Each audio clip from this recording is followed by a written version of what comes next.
এখন আমাদেরকে গান শোনাবেন সে জয়া মির্জা মিজান ভাইয়ের পাশে বসে। আচ্ছা একটা গান গান অল্প অল্প। মিজান ভাই কি উদ্দেশ্য একটা গান গান আপনার যেটা ভালো লাগে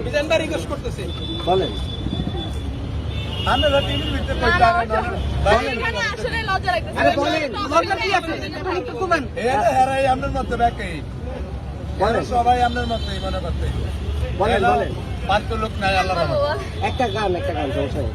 দুঃখের যেহেতু আপনাকে টাকা দিয়ে গেছে বলেন। সুখ তো দিলা না, কত সুখে আছি খবর নিলা না। না ওর ভয়েস খারাপ ভাই, সরি। বাট আমি সুন্দর গান গাই, এটা সুন্দর ভয়েস হয়েছে, আমরা তো ভালো লাগলো। তাহলে আপনার জীবনে আপনি অনেক কষ্ট পেয়েছেন তাই না? না না কষ্ট জাস্ট, হ্যাঁ প্রেম করছি এটা তো কষ্ট আছে, আসলে ভালোবাসা মানুষ ছাড়া গেলে কষ্ট আছে না, এটা আপনার হোক আমার হোক। আপনি আমাকে একা মিন করতে পারেন না, সবাই থাকে লাইফে, কেউ না